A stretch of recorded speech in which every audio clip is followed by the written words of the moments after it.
Magandang araw mga kaibigan. Ngayon, pag-uusapan natin ang mga pagkain na makakatulong sa inyo na magpapayat. Alam naman nating lahat na mahirap magbawas ng timbang, lalo na kung mahilig tayo sa mga masasarap na pagkain. Pero alam nyo ba na may mga pagkain na hindi lang masarap, kundi nakakatulong pa sa pagpapapayat?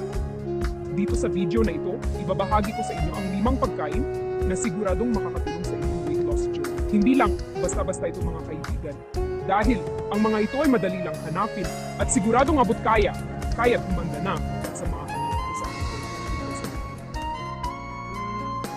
Una sa ating listahan ng prutas na madalas nating nakikita sa mga kwentong engkanto, ang mansanas. Pero alam nyo ba na hindi lang ito basta-basta prutas?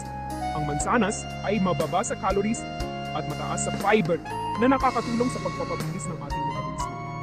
Ibig sabihin, mas mabilis nating natutunaw ang mga kinakain natin at hindi ito naipon bilang taba sa ating katawan. Bukod doon, ang mansanas ay naglalaman ng pectin, isang uri ng fiber na nagpaparamdam sa atin ng kalusugan.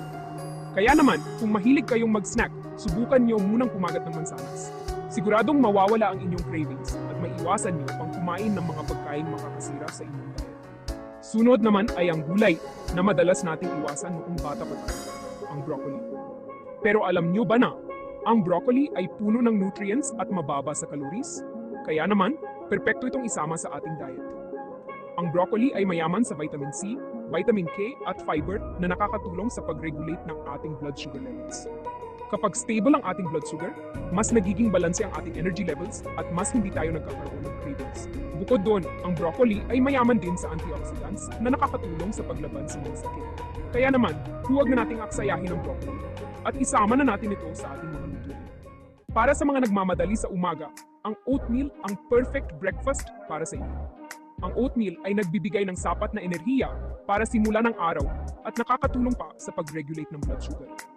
Ang oatmeal ay mayaman sa fiber na nagpaparamdam sa atin ng kabusugan at nakakatulong sa pag-stabilize ng ating energy levels.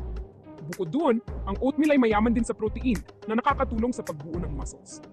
Kaya naman, kung gusto nyong magpapayat at magkaroon ng magandang pangangatawan, ugaliin ang pagkain ng oatmeal tuwing umaga.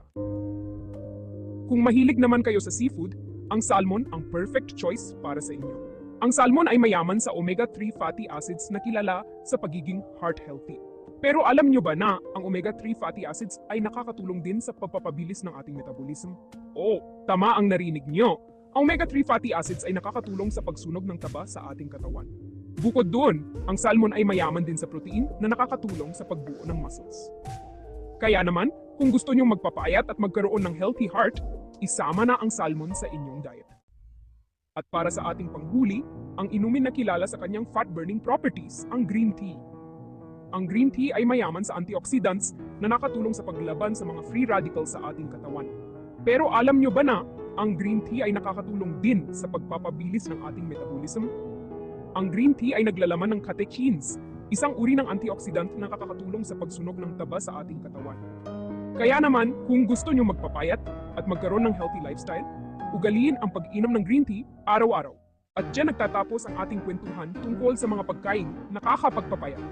Sana ay may natutunan kayo sa video na ito at naway makatulong ito sa inyong weight loss journey. Tandaan, hindi naman kailangang magpakahirap sa pagdadayet.